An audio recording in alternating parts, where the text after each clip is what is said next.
Selamat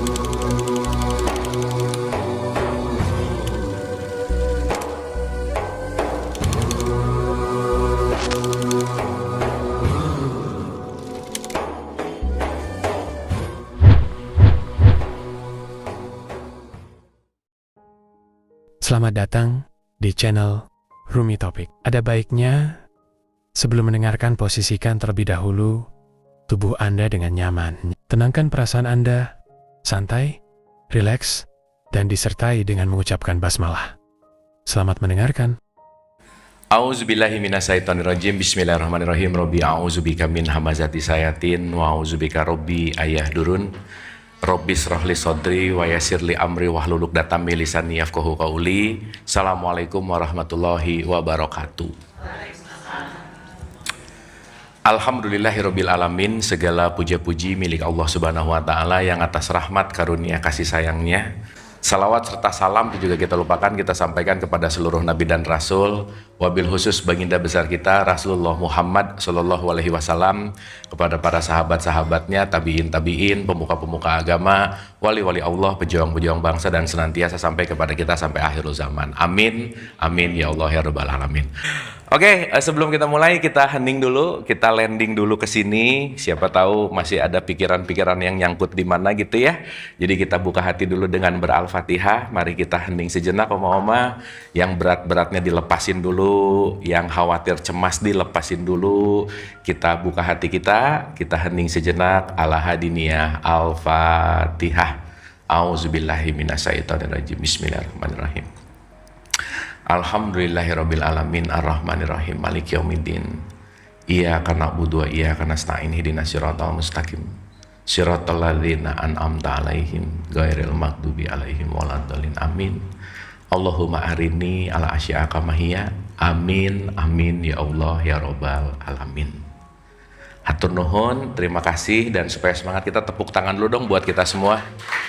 Hatur nuhun juga sahibul bait. Hatur nuhun, terima kasih yang selalu menyediakan rumahnya, tempatnya untuk kita sama-sama belajar. Oma-oma ingat ya bahasan terakhir kita sama Mas Faiz. Semua orang saiki nengkene ngene aku gelem. Itu rumus yang dipakai kapanpun pasti itu akan ngebuat kita much more happier gitu ya.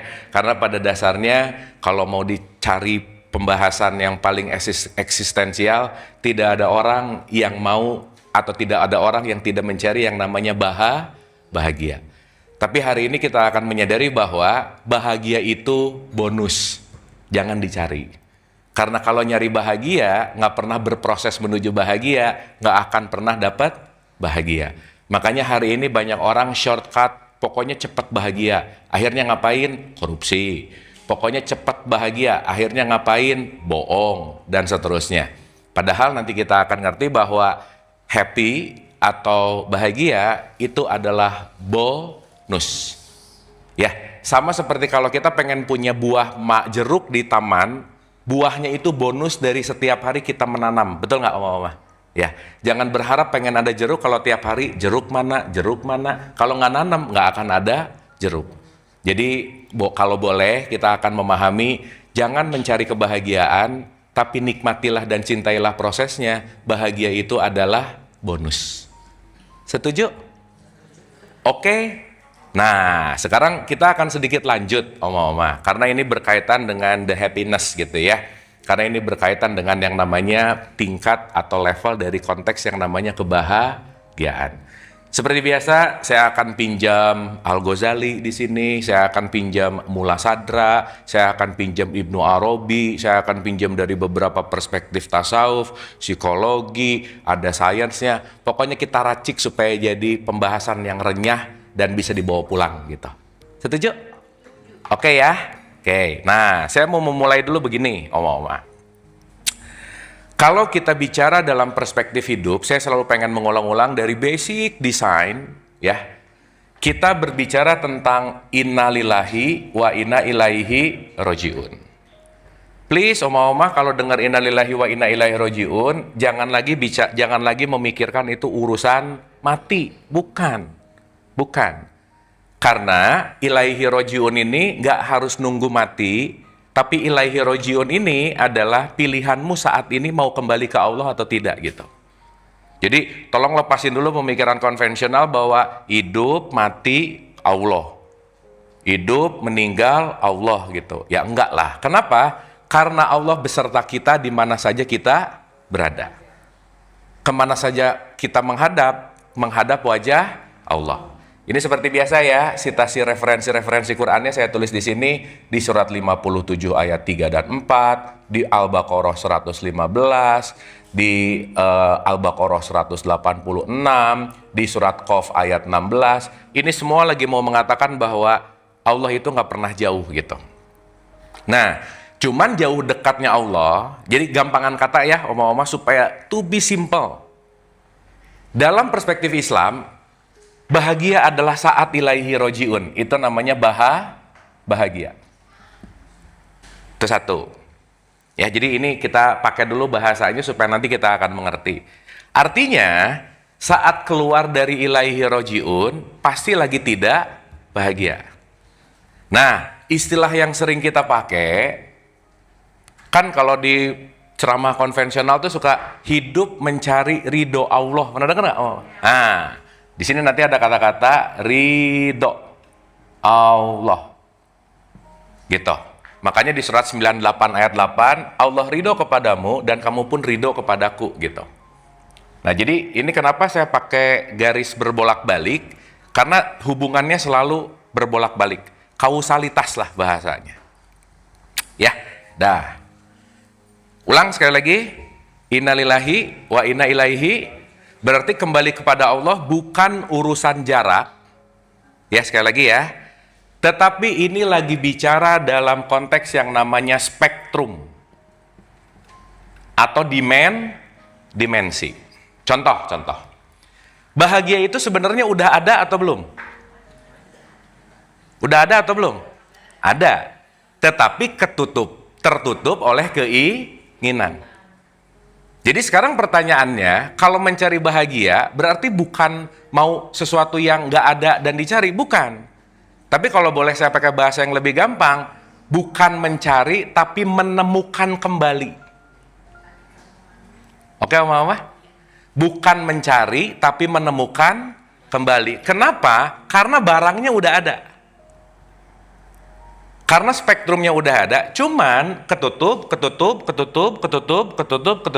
Jadi sesuatu yang udah ada, seakan-akan jadi tidak ada. Nah, begitu juga kalau kita pakai perspektifnya Ibnu Arabi misalkan, Allah tuh nggak pernah terpisah dari kamu. Cuman karena ketutup, di situ kita merasa bahwa Allah di mana ya gitu. Sama kayak ginilah oma-oma kalau ya lagi agak rusuh buru-buru, kacamata di sini sih, ya. Kacamata mana ya? Ada yang suka gitu nggak kira-kira? Nah, sip. Tiap hari ya. Itu menunjukkan usia memang sih ya. Nggak ada urusan nama usia. Artinya apa? Sesuatu yang ada tapi tidak disadari. Itu intinya. Makanya antara happiness dan consciousness, bahagia dan kesadaran, ini nanti akan sangat relate sekali, oma-oma. Ya, jadi bukan mau menuju Allah, tapi menemukan kembali Allah yang sudah ada sejak dahulu, gitu kira-kira. Makanya perjalanan kita ini bukan mencari, tapi menemukan ulang. Makanya ingat ya waktu kita bahas di Ramadan, Ramadan itu menuju fitrah nggak? Tidak, tapi kembali ke fitrah. Tawaf itu mengikuti jarum jam atau melawan? Melawan, karena maunya kembali. Jadi singkat cerita, kita adalah kebahagiaan yang ketutupan banyak sekali keinginan, dan kita mau kembali lagi kepada ruang kebahagiaan itu gitu. Artinya, kalau pakai bahasa perspektifnya Ibnu Arabi atau Imam Ghazali, kita adalah yang lagi berjalan menuju kepada keluar dari Allah dan mau mendekat kembali kepada Allah gitu kira-kira. Sampai sini oke? Oke nggak ini? Ya. Karena kan kita ketutup, Bu. Karena kan kita udah mulai lupa sama diri yang sejati gitu. Ingat nggak waktu kita bahas? Oma-oma waktu kita lahir, langsung dikasih identitas nggak? Iya. Identitas itu aslinya kita atau pinjaman? Dikasih nggak? Berarti kita ditempelin, betul? Habis gitu kita dapat jabatan, dapat status, dapat pengetahuan, tempelan-tempelan semua nggak kira-kira? Iya. Nah, kita banyak minjem pikiran orang, keyakinan orang, identitas yang disematkan. Akhirnya, kita kenal sama tempelan-tempelan itu, tapi kita nggak kenal sama diri kita yang sejati gitu. Sampai sini oke? Maka saat tempelan-tempelan itu terasa real banget, itu akhirnya jadi bahasanya disebut melekat. Kemelekatan. Contoh lah yang paling gampang. Jabatan itu tempelan sementara nggak? Nah, sekarang saya tanya, kalau udah jelas-jelas tempelan sementara, dianya pengen selamanya, tersiksa nggak hidupnya? Nah, gitu. Makanya ada yang disebut post-power syndrome. Ada yang disebut sebagai dia tidak bisa melepaskan sesuatu yang nempel. Gitu kira-kira. Sehingga bahasa gampangnya, kita dalam tanda petik dilekatkan sesuatu yang bukan diri kita, dan kita sedang tidak mengenali diri kita yang sejati gitu misalnya. Sampai sini oke? Contoh oma-oma contoh. Oma-oma pernah nggak namanya dijelekin terus sakit hati? Pernah? Oh sering, ya boleh. Ya, coba ya, coba nih. Yang sejati itu namanya sang aku. Ditempelin nama. Nama itu aku bukan? Bukan. Makanya kalau disebut namanya jadi namaku. Betul? Sehingga saat namaku sudah melekat kepada aku, seakan-akan nama itu adalah aku. Seakan-akan. Jadi nyenggol nama, aku ikut kesenggol. Ini yang lebih nggak abstrak ya, supaya lebih gampang. Oma-oma maaf ya, mobil tetangga keserempet sama mobil sendiri keserempet, yang lebih sakit hati mobil tetangga atau diri sendiri? Atau mobil kita? Kenapa? Karena kita melekat kepada mobil. Nyenggol mobil, nyenggol gua gitu. Kemelekatan. Padahal yang ditabraknya mobil nggak? Diri kitanya? Enggak. Tapi bisa sakit hati karena kenapa? Aku melekat kepada mobil. Mobil bukan aku, tapi aku melekat kepada mobil, terjadi apapun sama mobil, memengaruhi aku gitu. Sampai sini oke? Clear ya? Jadi nanti kalau namanya dijelekin, dasar si Abu misalnya, gini-gini, nggak apa-apa. Dia kan lagi ngejelekin nama saya, bukan ngejelekin saya. Betul nggak? Dia kan lagi merendahkan nama saya, nama bukan saya. Nah, saat kita mulai bisa melepaskan kemelekatan satu-satu, itulah sumber dari akan menuju lebih bahagia. Pokoknya oma-oma yang ngebuat kita jadi kesel, marah, benci, karena ada relasi ikatan yang namanya kemelekatan. Anak orang lain dijelekin, biasa aja. Anakku dijelekin, nggak terima. Betul? Karena ada relasinya sama ku-nya. Sampai sini oke? Oke nggak ini? Ya. Kalau udah senggol bacok, berarti dia kehilangan dirinya, dia menghidupi ilusi dirinya. Gitu. Makanya maaf ya, segala sesuatu yang bikin kita bete, pasti ada kaitannya sama diri kita aja udah. Kalau nggak ada, enggak oma-oma, udah. Mobil orang ketabrak, nggak kerasa. Anak orang dijelekin, nggak kerasa. Mau temen yang bukan teman kita, nggak ada relasinya, nggak kerasa. Tapi kalau udah ada koneksi sama kita, aku merasa dihina karena ada koneksinya. Nah berarti yang berbahaya itu adalah garis kemelekatannya. Makanya salah satu PR hidup adalah melepaskan kemelekatan. Karena yang dijelekin bukan aku, yang dijelekin namaku. Kemelekatan-kemelekatan tertinggi itu pasti sama siapapun yang dekat banget sama kita gitu kira-kira. Sakit hati. Padahal oma-oma orang lain bisa bikin kita sakit hati nggak?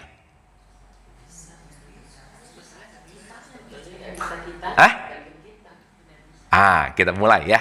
Nih, yuk pelan-pelan. Sampai sini oke dulu ya. Ulang dulu ya. Premis hari ini, saat ilaihi rojiun terjadi happiness, karena saat ilaihi rojiun kita lagi melepaskan semua kemelekatan kecuali Allah. Itulah yang disebut mencari ridho Allah. Berarti mencari ridho Allah adalah bonus ketika orang mampu melepaskan kemelekatan. Contoh, saat kesel, si kesel ini bertamu sama kita nggak? Iya. Si kesel ini saat bertamu sama kita punya pilihan, mau pakai keselnya atau enggak. Betul nggak, Mama? Jadi saya bisa memilih saat kesal datang, ngambek, atau kesal datang, ya udah aja, nggak usah ngambek, tapi ini kesal lagi bertamu aja sih, gitu. Berarti yang mengontrol hidup kita, kekesalan atau diri sendiri? Harusnya, atau seyogyanya diri sendiri. Jangan sampai kekesalan, kebencian, kemarahan, senggol bacok tadi, yang mengontrol diri kita, gitu.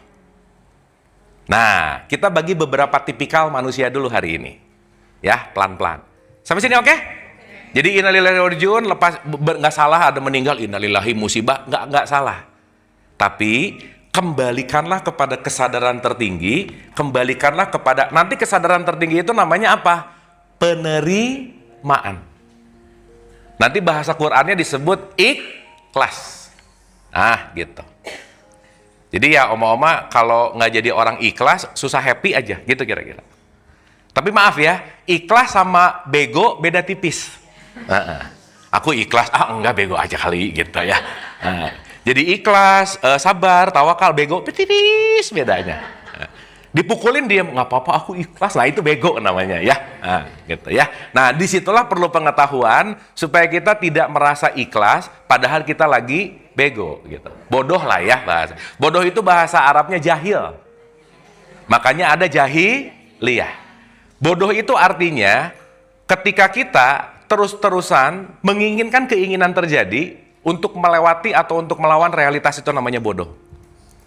Makanya disebut orang jahil. Sip ya. Pelan-pelan ya oma-oma ya, kita bahas smooth, step by step by step by step supaya kita ngerti gitu. Ya, bismillah. Nomor 1. Tipe kesadaran level basic, kesadaran level rendah.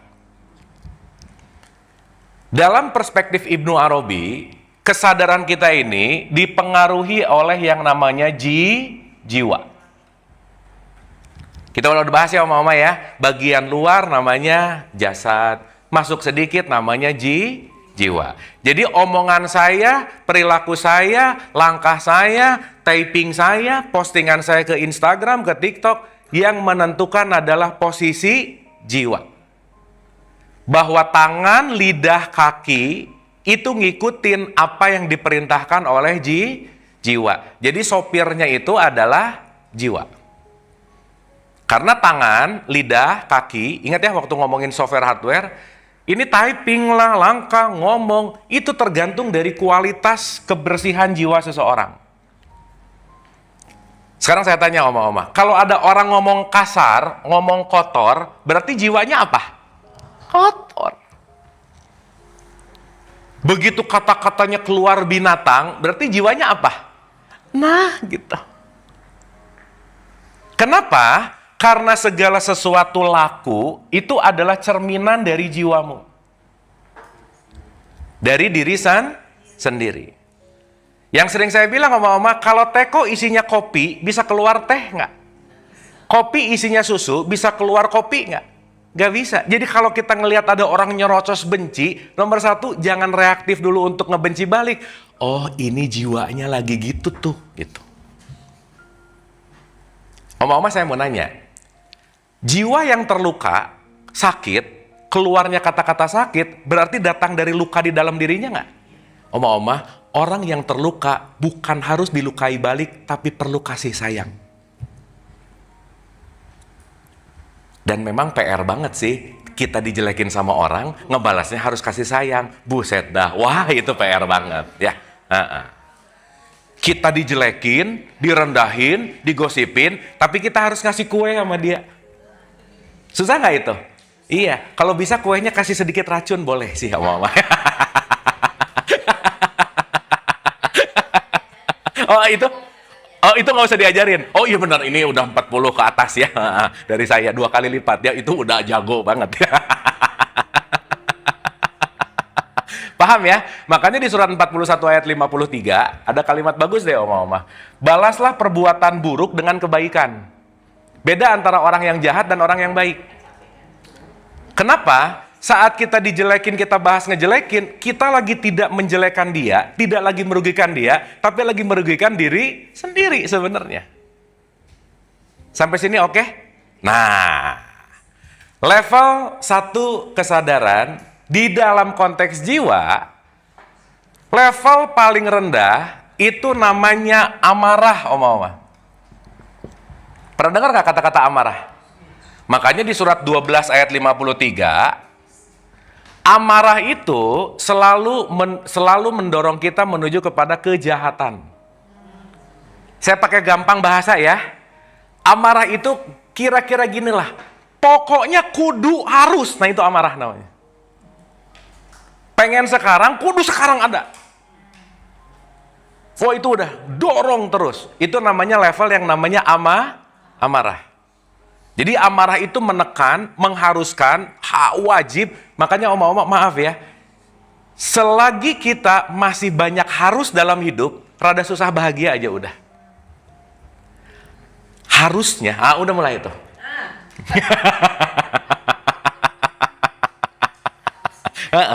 Dan itu biasanya gampangnya ke orang lain. Sini. Kamu tuh harusnya, nah udah mulai. Harusnya, berarti dia lagi dikuasai oleh amr. Amr itu adalah keterdorongan untuk mengharuskan. Makanya kalau dalam bahasa kewajiban ada disebut fil amr. Wajib. Nah justru saat kita mengharuskan segala sesuatu, karena nanti mengharuskan ini, wah luar biasa oma-oma. Artinya apa? Saat banyak harus dalam hidup, dia kaku. Sesuatu yang kaku itu cepat patah. Makanya kalau kita nggak belajar fleksibel, itu nanti pasti cepat patah. Nah makanya semakin dewasa, semakin nanti pikirannya, perasaan, emosinya semakin fluid, semakin mengalir. Makanya diumpamakan surga itu mengalir airnya di dalam, gitu nggak? Artinya diumpamakan kalau kamu di surga, kamu tuh flowing, nggak kaku gitu. Oma-oma kalau air yang mengalir sama air yang diam lebih fresh yang mana? Ngalir, karena sirkulasinya bagus. Akuarium yang butek, airnya muternya nggak bagus aja udah. Makanya salah satu indikator parameter surga, you are flowing with life. Betul, tahtihar anhar, ngalir sekali. Nah berarti kalau orangnya ngalir, tidak banyak harus salah satunya. Nggak banyak harus, nggak banyak kudu. Punten-punten mohon maaf ya. Ini rada susah terjadi sama orang yang terlalu perfeksionis. Susah aja. Ini agak susah terjadi sama orang yang terlalu idealis. Susah aja. Idealis oke, tapi kalau nggak realistis, N. Perfeksionis oke, tapi kalau nggak realistis, N. Nah makanya itulah kenapa kita perlu nanti dalam bahasa Quran, jadilah umatan wasaton, umat di titik tengah. Perfect banget jangan, jelek banget juga jangan. Jelek banget jadi apatis, perfect banget puyeng. Makanya disebut titik tengah, ngalir. Kalau kata Bruce Lee, oma-oma, be a water kata dia. Air itu selalu mengalir dari tempat yang tinggi ke yang rendah nggak kira-kira? Iya. Maka dia akan mengisi dalam kerendahan, itu mengajarkan bahwa sikap paling esensial kalau mau bahagia, jadilah rendah hati, titik aja udah om. Karena kalau nggak rendah hati, susah untuk mendapatkan aliran yang baru gitu. Datang ke pelajaran ngerasa udah tahu, ngerasa paling benar, nggak akan dapat apa-apa aja udah. Makanya be a water katanya Bruce Lee mengosongkan, karena kenapa? Oma-oma air ya, mau dalam kondisi apapun dia akan mengikuti flow-nya nggak kira-kira? Wadahnya segitiga, jadi segitiga. Wadahnya bulat, jadi bulat. Berarti tingkat adaptifnya tuh tinggi gitu intinya. Sampai sini oke? Clear? Oke nggak ini? Oke, sip, mantap. Nah, jadi menurut Ibnu Arabi, level paling basic yang disebut amarah itu adalah level bagaimana kita sangat jauh dari ridho, gitu kira-kira. Saya kasih contoh, Oma-oma. Ya, saya kasih contoh. Ini basic dulu ya. Nomor 1 nih. Nomor 1 adalah tipikal, ya, tipikal. Dia akan happy kalau dipuji, dia akan bete kalau direndahkan. Kalau dipuji, senang. Kenapa, Bu? Manusiawi sih. Tapi kalau bisa, jangan di situ. Kita, maaf ya, manusiawi itu kadang-kadang jadi juru setan, Oma-oma. Karena menjadi pembenaran. Manusiawi dong kalau aku. Nah, mulai. Padahal dia lagi menutupi sesuatu yang digeneralkan secara manusiawi. Gak salah, tapi kalau kita tidak mengerti mekanismenya, kita akan terjebak untuk susah move on gitu kira-kira. Sampai sini oke? Ngomong-ngomong, kita ini manusia punya takaran beda-beda nggak? Kesadaran beda-beda nggak? Jadi nggak bisa disamain in general tuh nggak bisa. Nggak bisa. Misalnya, ada orang kehilangan, udah 10 tahun masih sedih. Kita ngukur pakai ukuran kita, kamu tuh kelamaan sedihnya, udah nggak bisa. Karena ukuran dia, nomor sepatu kita aja beda-beda, Oma-oma. Salah pakai sepatu enak nggak kira-kira? Enggak. Makanya kita semua punya ukuran masing-masing. Dalam bahasa Arab, ukuran itu namanya qadar. Takdir. Ada size-nya gitu. Ya. Dah. Saya mau pakai istilah yang lebih mudah supaya kita ingat, Oma-oma.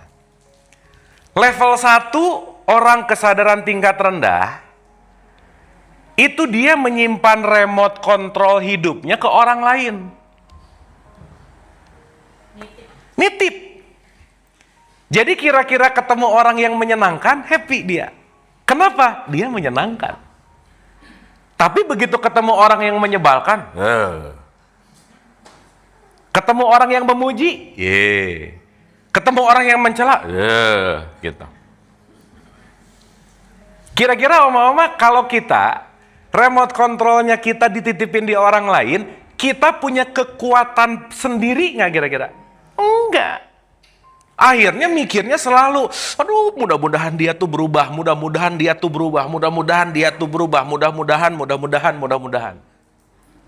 Jadi mengontrol sesuatu yang tidak bisa kita kontrol. Sampai sini oke? Nah, di level ini hidupnya tuh selalu bereaksi. Reaktif. Jadi kalau dipuji happy banget, besok-besok nggak dipuji, wah drop banget gitu. Besok-besoknya lagi candu, pengen dipuji. Oma-oma maaf ya, ini satu case loh. Ada orang rajin sedekah bukan karena ikhlas, karena begitu sedekah dia disebutin terima kasih, dia kecanduan dipuji, maka dia sedekah gitu kira-kira. Oma-oma maaf ya, kalau orang makasih, keren, itu nyaman nggak buat kita? Kalau kita dipuji kan maksudnya sih nggak nyaman. Ada rasa enak nggak di sini? Enak. Tapi hati-hati jadi candu. Kecanduan. Sampai sini oke? Clear ya? Jadi basic level yang paling rendah, orang di tipikal amarah, itu adalah orang yang reaktif. Orang yang remote controlnya disimpan di orang lain.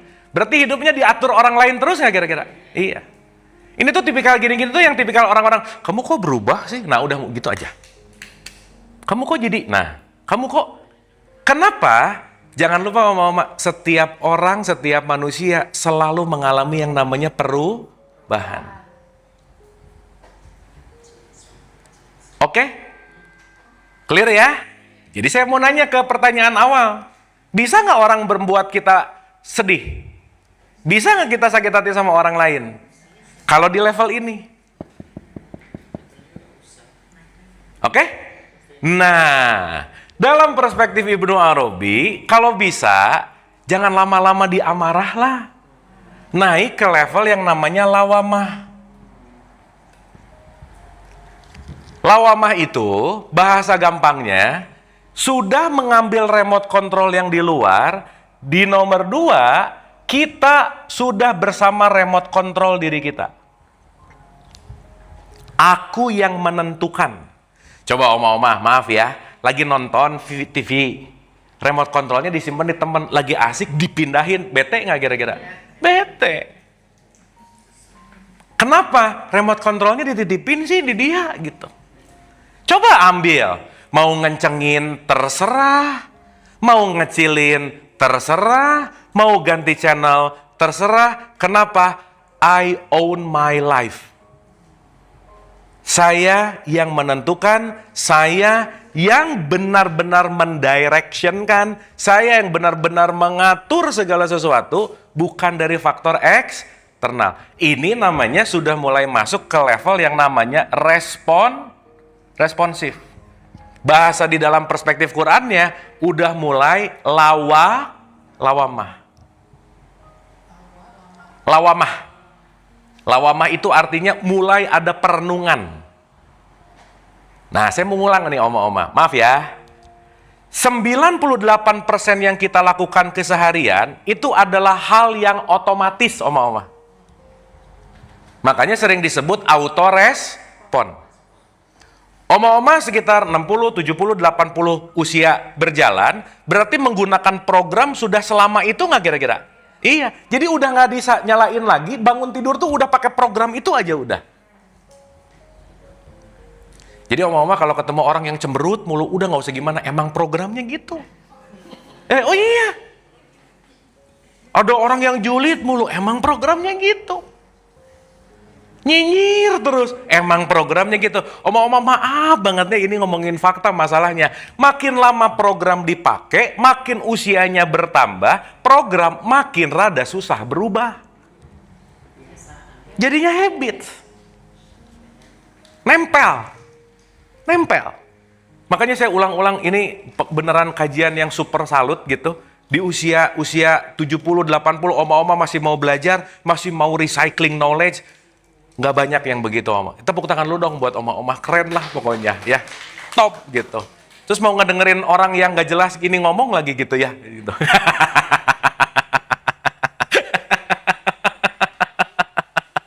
Top gitu. Karena maaf ya, status yang namanya amarah itu siogianya oma-oma. Kalau mau pakai bahasa keren sekarang, dia tuh pengennya status quo nggak mau berubah. Udah pokoknya gitu aja.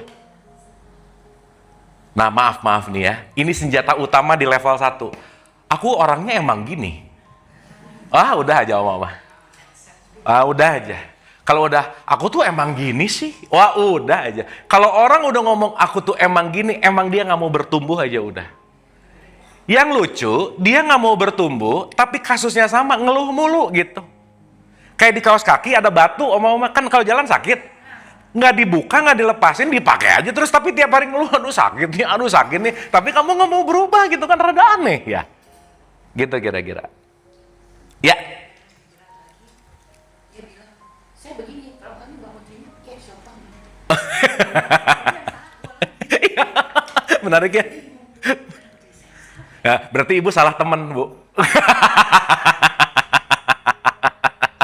Tapi nggak apa-apa sih. Belajar. Kan kita punya rumus sama oma.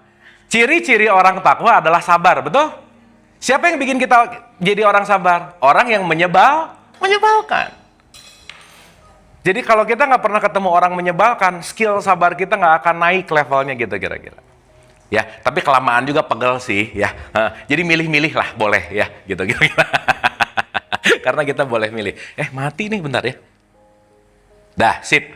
Sampai sini oke? Oke? Sekarang oma-oma sebelum saya lanjut, coba kita renungin dalam 1 minggu terakhir ini oma-oma. Coba dirasain ya. Dalam 1 minggu terakhir ini, oma-oma remote control dirinya banyak di luar atau banyak di dalam? Gimana? Dalam seminggu ini ada nggak? Gara-gara dia ikut marah. Gara-gara dia ikut kesel. Ada gitu-gitu nggak kira-kira? Nah, nanti oma-oma cek. Mana yang remote control banyak di luar, mana remote control yang sudah saya pegang. Nah, kalau udah di lawamah, tingkat otomatisnya. Nah, ini kalau mobil tuh kan sekarang matic, diem, udah gitu Oma. Di sini kita memang harus agak mundur ke zaman jadul sih. Di sini kita harus merubah, bukan harus sih, perlu merubah dari program otomatis menuju manual gitu Oma. Manual. Karena misal begitu ngelihat motif orang pakai baju nggak suka dengan keotomatisan kita nggak nyaman, nggak pantas misalnya. Itu terjadi nggak mikir dulu, terjadi nggak ada bagaimana kita mau hati-hati sama pikiran. It's happening, terjadi secara otomatis. Betul? Nah sekarang saya tanya, Oma waktu ngelihat orang ini jelek, ini buruk, ini oke, ini nggak oke, kira-kira itu penilaian dia atau penilaianku? Berarti yang menilai aku atau dia? Aku. Berarti begitu. Ih jelek. Yang jelek yang mana? Di sini. Kebetulan ketemu ini, aku merefleksikan jelek. Begitu ketemu yang bagus, bagus. Itu taste-nya dia atau taste-nya kita? Terima kasihlah kepada siapapun yang datang karena dia mengingatkan taste-nya kita gitu. Nah, di level Oma kira-kira nih. Begitu ngelihat kesel banget, otomatisnya pindah ke manual, ceklek. Tar. Bukan langsung komen, tapi mulai menyadari ada apa nih? Kok aku punya perasaan gini sama dia gitu. Oke? Kalau udah ada apa, mulai yang remote controlnya dari dia diambil. Terus mulai mikir gini. Kalau marah ngurangin energi, bikin capek, bikin lemes, bikin gak berguna, udah gak usah direspon lah. Biarin aja gak apa-apa. Perlu marah kepada sesuatu yang semua menyebalkan buat kita nggak? Enggak. Maka pilihlah marahmu dengan bijaksana. Bukan nggak boleh marah, bukan. Karena kita nggak bisa nggak marah, nggak bisa. Tapi milih-milih yang kira-kira itu keputusan Oma sendiri bukan gara-gara dia. Karena kalau aku marah gara-gara dia nyebelin, berarti remote controlnya di dia, betul nggak? Nah saat ambil, tapi memang masih pengen marah, baru terekam silahkan, boleh gitu kira-kira. Tapi saat marah, pastikan that's your choice. Pastikan itu pilihanmu. Bukan trigger, bukan kepancing. Karena kalau kita kepancing mulu Oma, kebayang nggak? Sehari ketemu orang nyebelin 10 orang, lemes kita Oma. Capek. Dan anyway, ingat ya waktu kita ngomongin hukum frekuensi? Kita hanya akan dipertemukan sama frekuensi yang selaras gitu, Oma. Sampai sini oke? Clear? Jadi, level amarah, remote control di luar. Kita diatur mulu, diatur pasangan, diatur anak, diatur cucu, diatur tetangga, diatur temen, diatur terus hidupnya. Di remote terus gitu dari luar. Kanan. Padahal nggak pengen ke kanan gitu Oma, tapi di luar ngeremot ke kanan, kita jadi nggak nyaman. Ini tiba-tiba kalau bahasa sekarang namanya people pleaser, nggak enakan, nggak pengen datang sih tapi nggak enak, datang jadi nggak nyaman, capek misalnya. Oke, makanya kan kalau di slogan-slogan yang sering kita dengar, be yourself. Kalau be yourself kan jadilah dirimu sendiri, artinya apa? Keputusan di tanganku sendiri. Bukan pinjam sama orang lain gitu kira-kira. Oke? Nah, di kelasnya Ibnu Arabi, ini level yang top of the line nih. Top. Namanya, ya ayat Tuhan nafsul mutmainnah. Ini nih, happiness ada di sini nih Oma. Wahai jiwa-jiwa yang tenang. Sekarang saya tanya, jiwa bisa nggak tenang kalau kita tidak melatihnya untuk tenang? Nggak bisa. Menurut kitab hikamnya banyak lah ya dalam perspektif hikam, itu dikatakan gini, jiwa itu seperti binatang buas, kalau kamu tidak menjinakkan, maka dia akan selalu buas. Contoh, contoh. Oma lagi main ke hutan, ketemu singa, takut nggak? Takut lah, kan buas. Misal ini contoh-contoh. Dah. Tapi datang ke sirkus, lihat singa, seneng nggak? Nah, karena di sirkus singanya udah jinak. Beda. Udah nggak seliar di hutan gitu. Gitu ya. Ibnu Athaillah bilang, jiwa yang tidak dijinakan akan selalu liar, maka PR besar kita adalah menjinakkan jiwa itu supaya tidak liar. Bahasanya Imam Ghazali, itu yang disebut tazkiyatun nafs. Sampai sini oke? Jadi basic desainnya memang ada di sini terus sih. Emang liar. Oma-oma mungkin yang punya dogi pasti ngerti. Dogi yang tidak terlatih sama train dog, beda nggak kira-kira? Beda banget. Oh, kalau yang dogi-dogi yang terlatih, pup tahu tempatnya, pipis tahu tempatnya. Kenapa? Dia dilatih. Dogi bisa dilatih nggak? Yang susah dilatih siapa?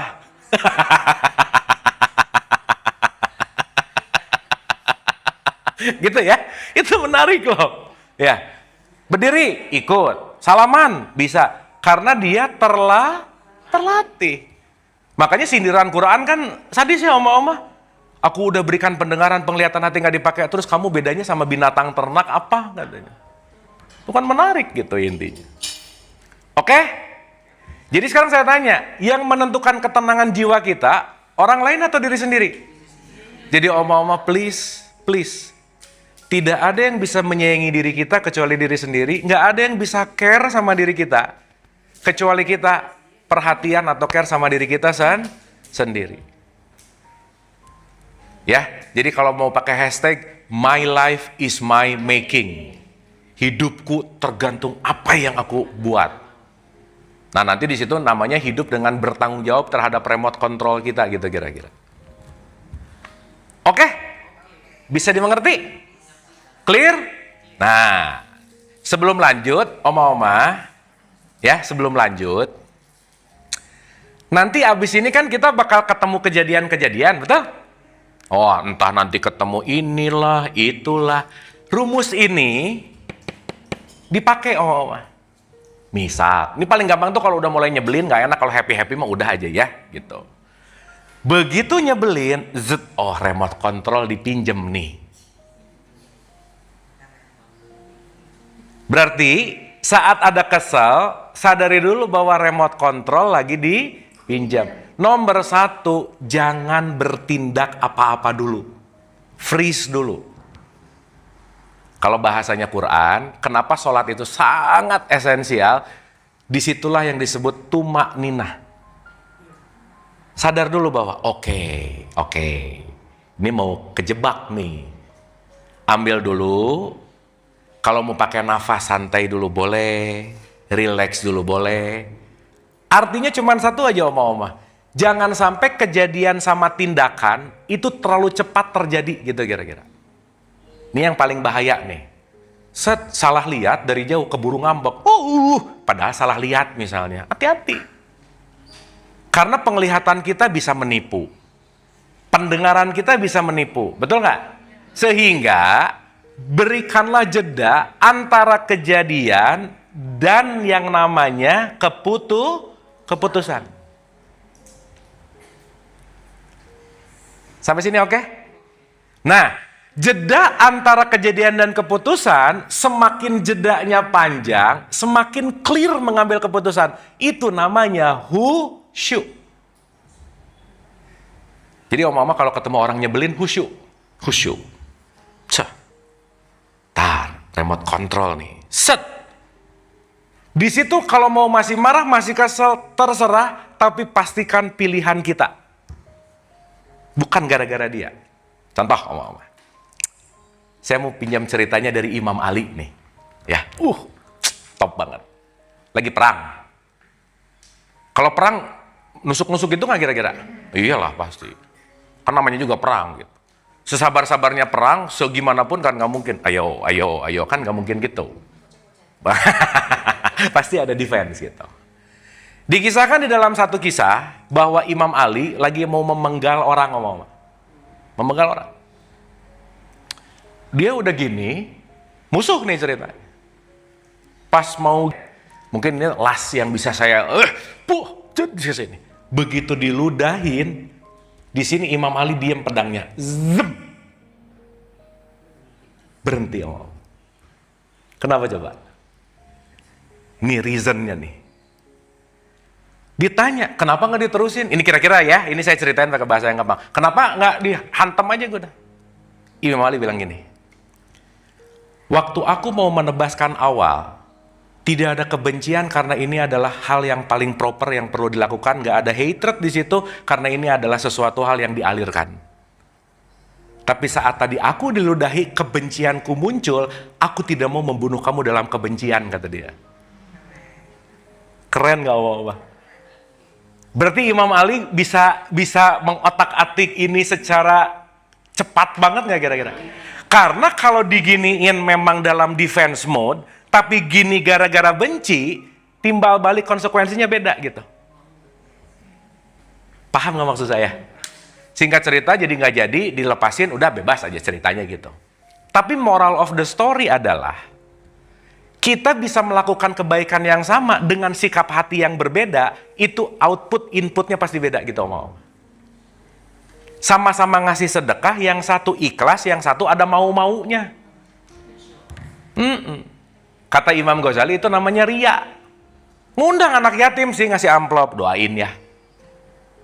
Transaksi namanya. Jadi dagang nggak? Iya. Kalau dagang diridoi nggak kira-kira? Iya, ya enggak lah. Akhirnya hukumnya bukan hukum pengaliran, tapi hukum pertukaran dalam tanda petik jadi jual beli gitu ini. Jadi transaksional. Nah oma-oma, bahaya ketika kita transaksional, remote controlnya ada di luar biasanya. Jadi semakin transaksionalnya seseorang, dia akan dipengaruhi faktor eksternal gitu kira-kira. Makanya Quran selalu ngomong, janganlah kamu meminta balasan. Oma-oma, aku mau bacain satu ayat, boleh ya? Nih, bagus banget nih ayatnya. Jadi ingat satu ayat ini. 76 ayat 9. 76 ayat 9. Bentar ya, aku mau baca ini. Betapa tipisnya nanti mengharapkan keridhaan Allah. Hanyalah mengharapkan apa? Sip. Koma. Kami tidak mengharapkan balasan dan terima kasih dari kamu. Tidak mengharapkan apa? Balasan dan apa? Jadi kira-kira kalau nolong, minta balasan, ridhonya nyala nggak? Nggak nyala. Kok mati ya? Jadi pamri. Saat kebanyakan pamri, remote controlnya jadi di situ. Jadi maaf ya, ini bisa kejadian loh. Orang ngasih sama kita, pergi. Terus ada ini ngedumel, makasih aja enggak. Suka ada yang gitu enggak? Makasih aja enggak gitu. Berarti dia masih mengharapkan untuk ada kata-kata terima kasih. Transaksional nggak kira-kira? Berarti remote controlnya di luar gitu. Sampai sini oke? Clear? Oke nggak ini? Mangga Ibu. Lawamah? Yes.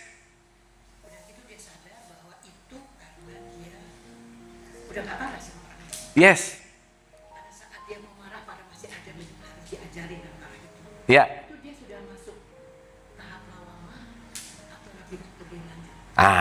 Good question. Terima kasih Bu Tizi. Saya loncat dulu ketiga ya, nanti kita akan ngerti. Dah, ini. Set, reaktif, amarah. Set, diam dulu, lawamah. Nah, nomor 3 namanya Nah, di mutmainah, ini kalau grafik voltasenya ngambek, gini nih, vum. Naik nih, high voltage, tegangan tinggi. Di sini cooling down sedikit. Berarti dia tidak bereaksi. Tapi ya ayat Tuhan nafsul mutmainah, wahai jiwa yang tenang, dia cooling off. Set. Sehingga di level 3, quote and quote, Di dalam jiwa yang tenang, disitulah petunjuk akan hadir. Nah, saya kaitkan dengan pertanyaan. Contoh, Oma-Oma. Set kesel. Pertanyaan saya, ngomong lagi kesel sama ngomong lagi tenang beda nggak kira-kira? Nah, gitu. Meskipun kesel, ini harus gimana? Tapi aku belajar cooling down dulu, begitu tenang baru ngomong. Begitu tenang baru diskusi. Begitu tenang baru bereaksi. Kenapa? Reaksi saat ada di level 1, di level 2, level 3, outcome-nya, kembali in return-nya, itu pasti berbeda. Contoh. Marah suka nempel di sini nggak Oma-Oma? Gitu ya.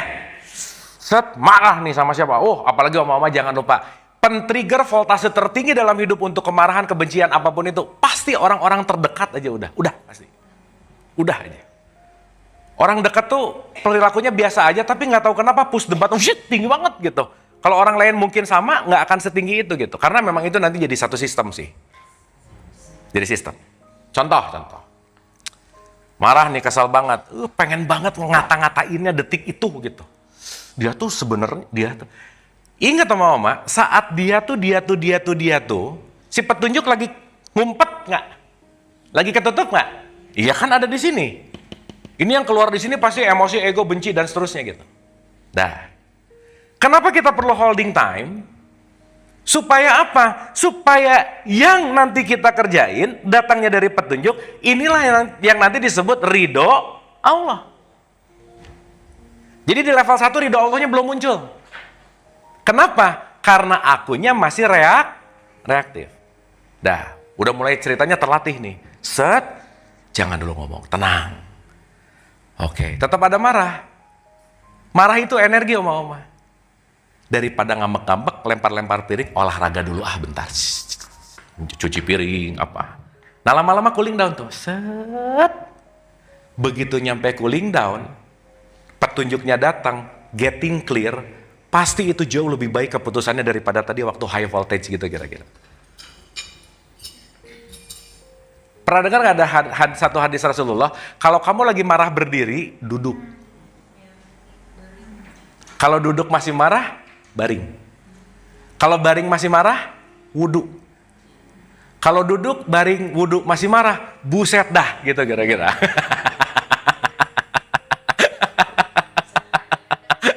Terserah dah. Nah, itu berarti program gitu kira-kira. Ya, paham ya?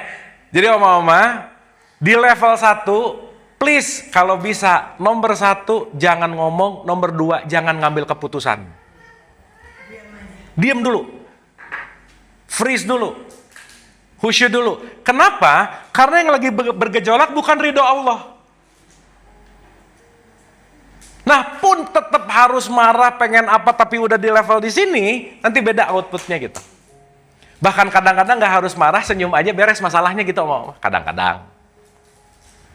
Ya, dan ini nanti akan membuat sebuah program, dan ini akan membuat sebuah yang namanya habits. Oke? Nah, ini mekanismenya sekarang. Ini the best partnya di sini, Oma. Saya ulang dulu sedikit, boleh ya?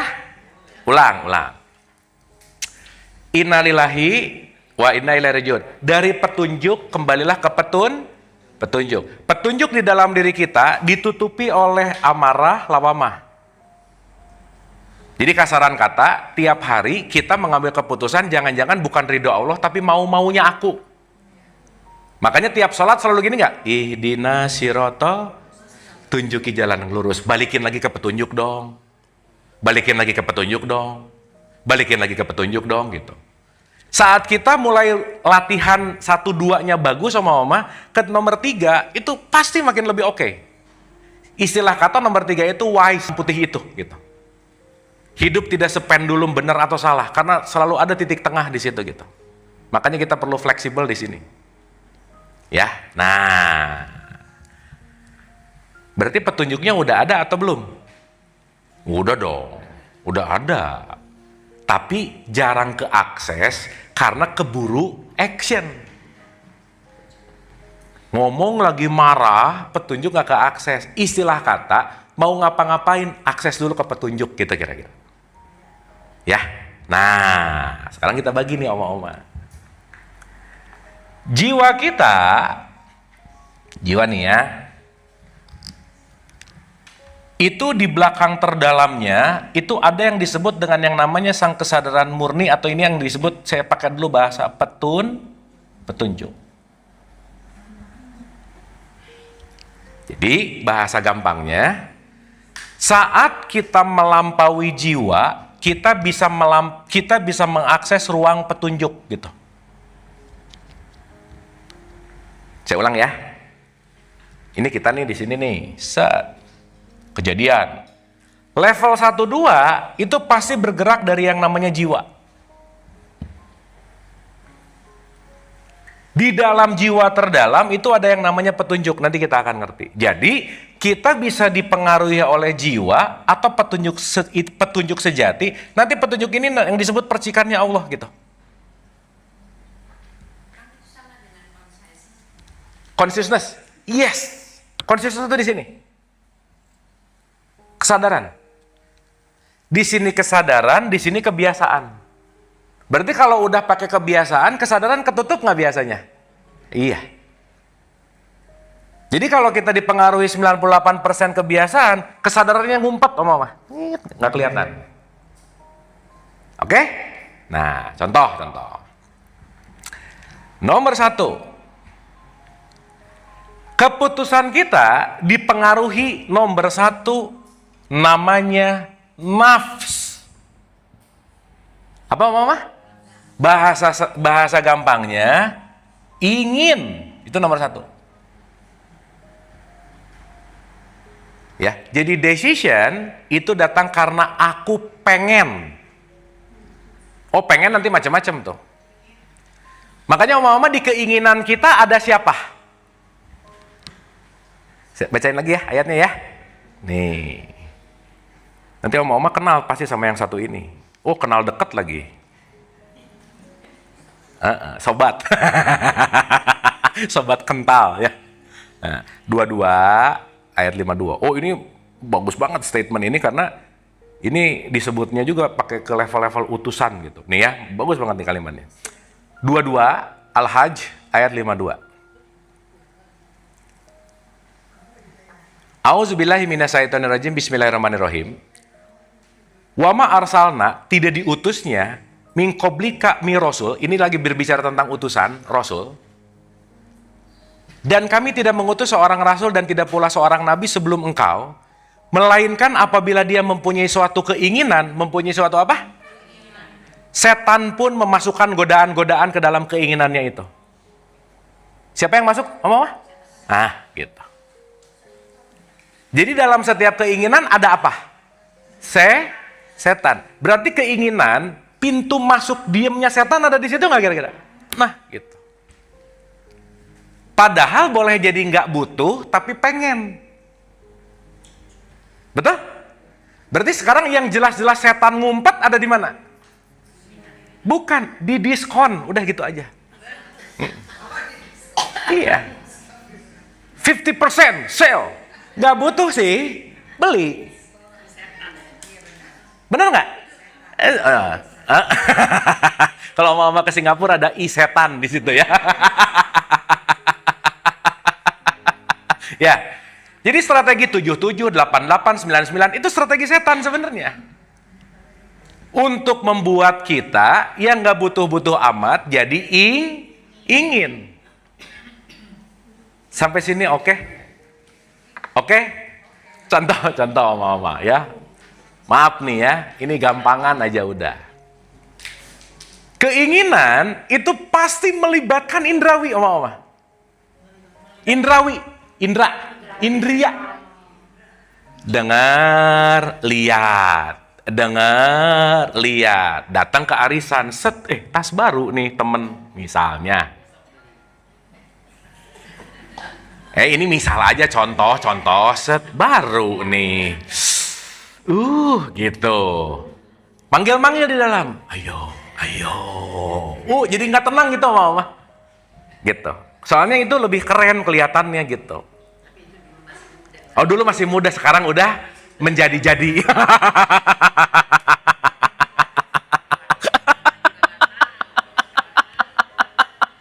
Iya, loh, Om-Om maaf ya, sadar nggak kita kadang-kadang banyak melakukan konsumerisme, melakukan pembelian, bukan gara-gara butuh-butuh banget, tapi karena dalam tanda petik kepancing. Bisa gitu nggak kira-kira? Ya nggak apa-apa juga, bagus sih. Jauh lebih baik ya, nggak terlalu ya. Mereka lebih tahu apa yang mereka Butuh ya, tapi mungkin nggak ketahuan sih. Nggak ketahuan orang tuanya. Tapi paham nggak maksud saya? Nah, begitu biasanya jujut gitu. Makanya kalau ke PIM di mana Mango, Prada tuh dadah gitu. Oh. Nggak mau nengok ya. Makanya oma-oma ini boleh dipakai ya. Doa masuk PIM. A'udzubillahi minasyaitonirrajim.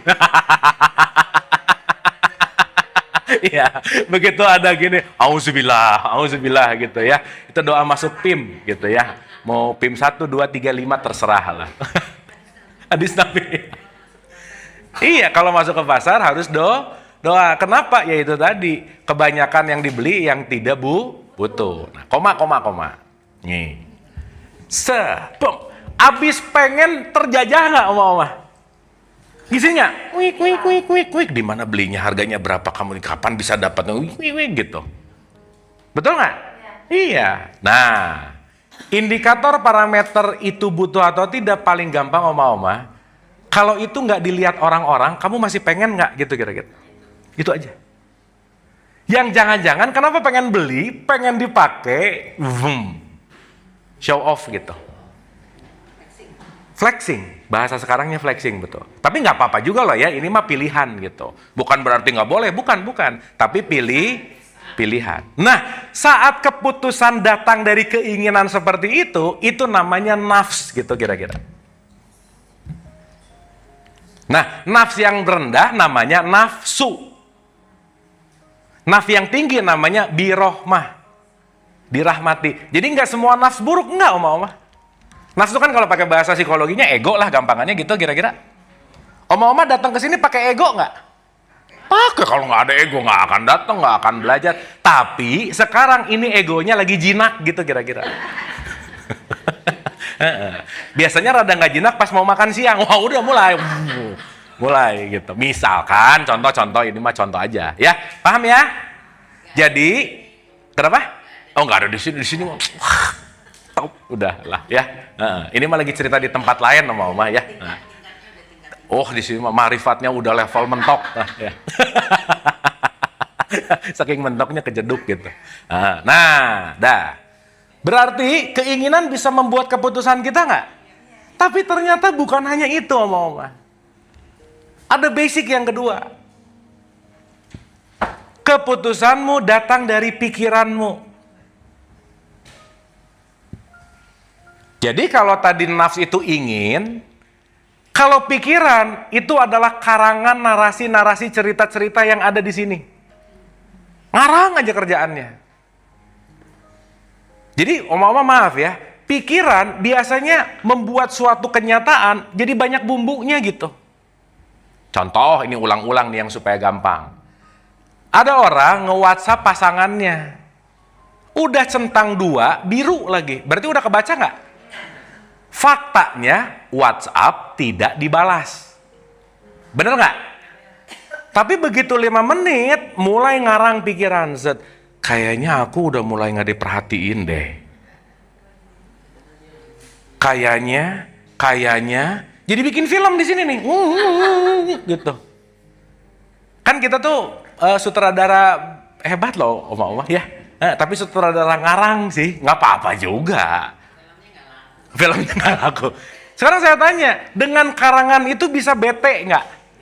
Sekarang saya tanya, kita berarti bete sama karangan pikiran atau sama fakta? Yang bikin karangan pikiran siapa? Tapi nyalahin kamu sih. Benar nggak?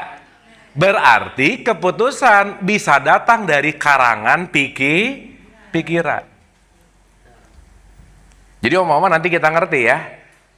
Kita ini hidup beserta semua yang gak pernah istirahat. Always on.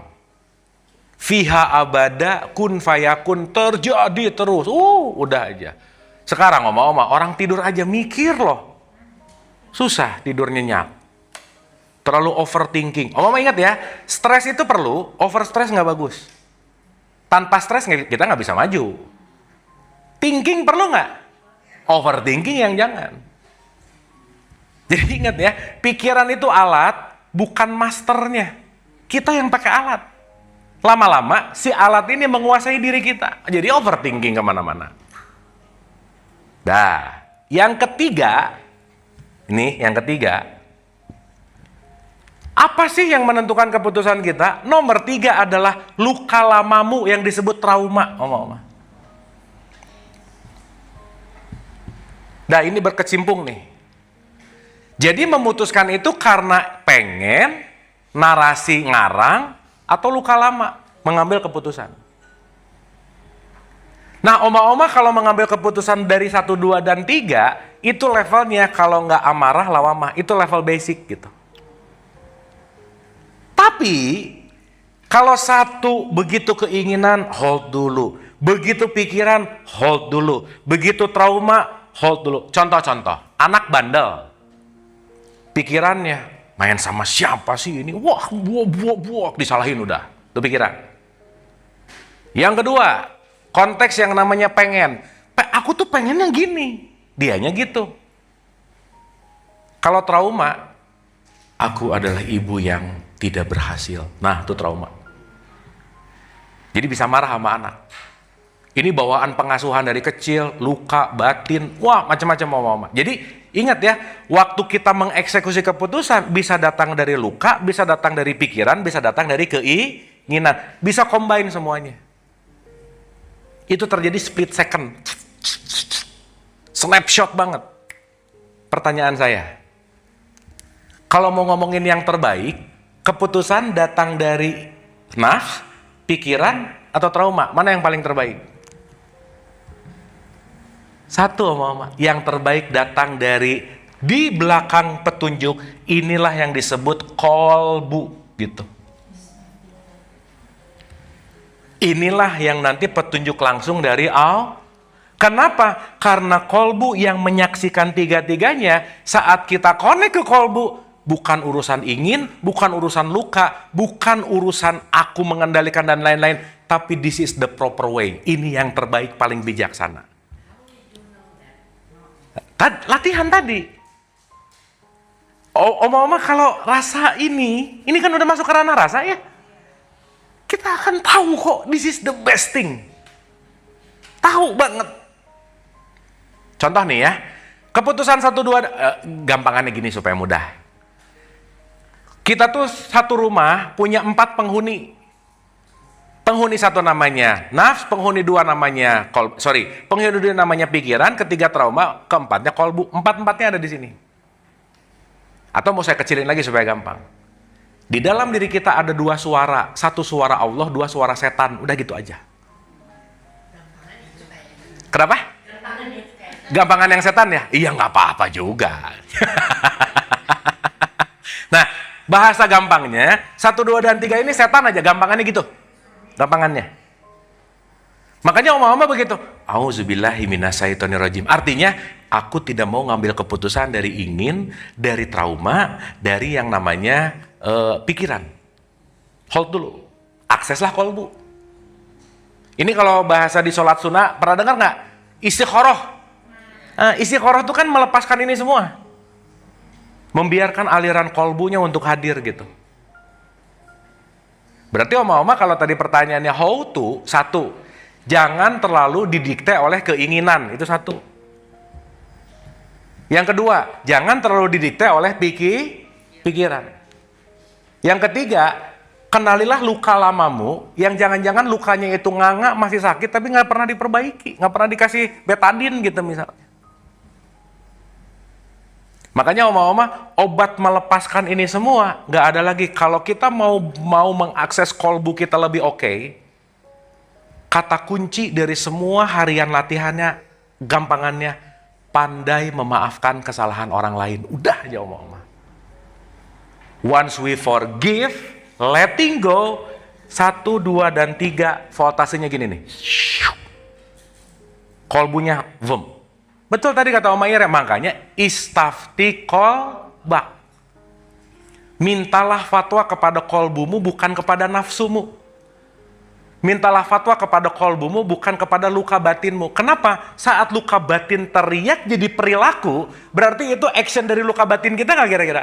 Aksi reaksi terjadi gitu. Oke, Oma-oma? Clear ya? Ini supaya kita nggak abstrak, amarah, lawamah, mutmainah. Ini kan kadang-kadang abstrak nih. Tapi kalau kita ngerti mekanisme ini bisa praktikal dalam daily life gitu. Nanti kan begitu, aduh tadi kejebak keinginan, harusnya nggak usah beli, nggak apa-apa, besok latihan.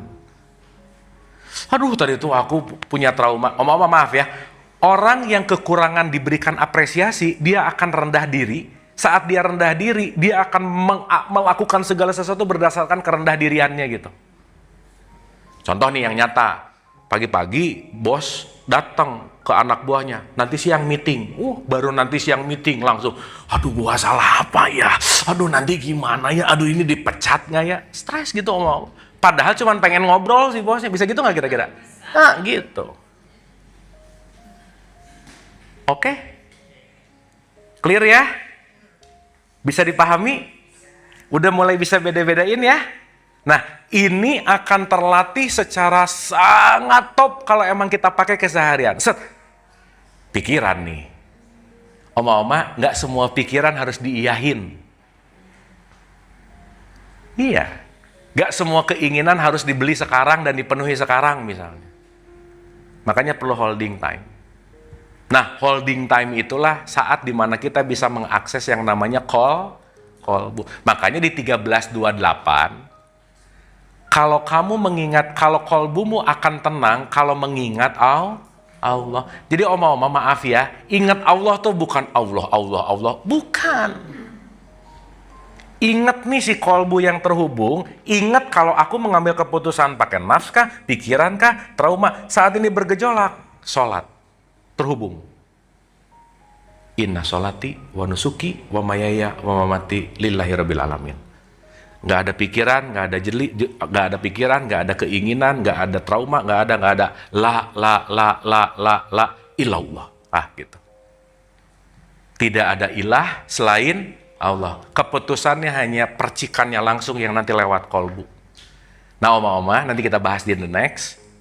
Orang yang mengambil keputusan lewat kolbu itu disebut orang soleh namanya. Kalau perempuan jadi soleha. Soleh itu artinya proper, bijaksana, best of the best decision dari semua apapun yang terjadi gitu kira-kira. Jadi soleh-soleha bukan urusan pakai kopiah atau gimana, bukan. Your decision yang menentukan gitu kira-kira. Nah nanti levelnya disebut hikmah, namanya bijaksana. Oke? Sip ya? Kita simpulkan dulu keseluruhan. Oma-oma dapat sesuatu nggak hari ini? Dapat ya? At least oma-oma begitu mau ngapa-ngapain, tar. Ini luka, pikiran, pengen. Ini nanti nih kesini nih kan ngelihat semua pengen semua nih. Dipikir dulu. Ini yang perlu apa ya? Nah, kalau semangkok perlu nggak usah nambah 2 mangkok misalnya. Misal ya. Oke? Kesimpulan besar. Innalillah wa inna ilaihi rajiun. Dari petunjuk, dari kesadaran, dari kolbu, kembalilah ke kolbumu. Saat kita kembali ke kolbu, itu yang pasti akan diridhoi oleh Allah. Berarti gampangan kata, disukai adalah kamu ngikutin maunya aku gitu. Kan gak pernah kepisah nih oma-oma. Berarti Allah bukan tidak hadir tapi ketutup sama nafs. Allah bukannya jauh tapi terhalang oleh pikiran. Allah gak pernah kemana-mana tapi tertutup oleh trauma gitu. Saat ininya clear, diberesin, pelan-pelan diregulasi lah bahasa sekarang, maka kita akan masuk ke level di sini. Dan ini terjadi diulang-ulang dalam proses pembelajaran yang nggak ada berhentinya gitu kira-kira. Oke oma-oma, selamat lebih mengenal dirinya sendiri. Selamat kita sama-sama, oh aku tuh. Nah, semakin kita pindah ke kolbu, happiness itu terjadi. Karena tidak diremot lagi sama orang lain, bukan gak enakan juga, tapi aku memilih pilihanku dan aku bertanggung jawab terhadap pilihanku. Titik, udah. Itulah nanti kalau pakai bahasa besar disebut mencari ridho Allah. Oke oma-oma, terima kasih dan semoga ini nanti akan jadi pelajaran untuk dilatih dan bukan hanya diam atau stay di dalam pengetahuan, tapi mari kita aplikasikan dalam keseharian. Kita hening sejenak boleh untuk menutup kajian kita di pagi hari ini. Al-Fatihah. Auzubillah. Bismillah. Alhamdulillahirabbil alamin arrahmanirrahim. Iyyaka na'budu wa iyyaka nasta'in ihdinas siratal mustaqim. Siratal ladzina an'amta 'alaihim ghairil maghdubi 'alaihim waladdallin. Allahumma rabbik firli wali walidayya warhamhuma kama rabbayani shaghira. Rabbana atina fid dunya hasanah wa fil akhirati hasanah wa qina adzabannar wa adkhilnal jannata ma'al abrar ya aziz ya ghafar ya rabbal alamin. Subhana rabbika rabbil izzati amma yasifun wa salamun alal mursalin walhamdulillahi rabbil alamin. Amin amin amin ya Allah ya rabbal alamin. Oma-oma terima kasih. Semoga pembelajaran hari ini sekali lagi bukan hanya dalam pengetahuan yang bertambah, tapi masuk kepada kesadaran dan latihan keseharian. Dan yang paling penting terakhir, oma-oma tetap sehat dan bahagia. Wabillahi taufiq wal hidayah. Assalamualaikum warahmatullahi wabarakatuh. Hatur nuhun. Terima kasih. Terima kasih semua. Oh ya, gimana? Tapi kan kalau Kang Aku bilang kalau kita sesuatu kejadian kita jangan reaksi dulu, Ya. tenang dulu. Jadi kita ambil jeda ya supaya. Tapi itu juga bukan pendekatan yang mudah ya. Iya, iya. Kesadaran itu membuat kita bisa bertahan dan tidak bereaksi. Betul. Betul, Bu. Iya. Supaya kita melatih makin kesadaran berkesadaran. Iya. Betul, betul. Gini, contoh ya, nih. Oma-oma orang yang tenggelam, dia mati karena dia menolak air, panik, karena dia tidak flowing kita misalnya. Tapi saat dia tenang, getting clear, mungkin dia bisa lebih baik kita kira-kira. Nah artinya, memang kalau kita mau bicara dalam fase latihan, ketidaknyamanan kita, penderitaan kita memang akan membuat kesadaran kita akan jauh lebih bisa tumbuh. Itu satu. Jadi yang pasti, tidak melihat sebagai kebencian, penderitaan sebagai sesuatu yang buruk gitu. Itu nomor satu dulu. Karena kan kalau kita ngelihat buruk, tapi di balik buruk lagi melatih kita nggak kira-kira? Iya. Dan nggak bisa nggak, Bu Tisi, saya nggak pernah bosen cerewet untuk ngomong bahwa yang paling terpenting bukan banyak taunya, tapi banyak dilatihnya. Dah. Kita mau hatam Quran raya, mau tahu ilmu kesadaran sebanyak apapun, tapi nggak di-embody, nggak dilatih, nggak diprogram ulang ke diri ini, semuanya hanya jadi knowledge tanpa real action gitu kira-kira. Iya, dilakoni. Ilmu iku kanti laku gitu kalau kata bahasa Jawa. Ilmu itu adalah bagaimana sesuatu yang dilakukan berulang-ulang. Oke? Sip ya? Jadi yang terakhir kalau gitu, selamat berlatih, Oma-oma. Anda telah menonton video ini hingga di penghujung video. Semoga video ini bermanfaat untuk Anda, serta dapat menjadikan diri Anda lebih baik dari hari kemarin. Nantikan video kami selanjutnya. Terima kasih.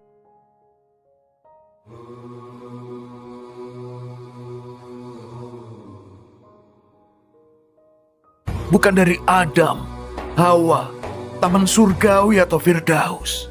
Tempatku tidak bertempat, jejakku tidak berjejak. Baik raga maupun jiwaku, semuanya adalah kehidupan kekasihku.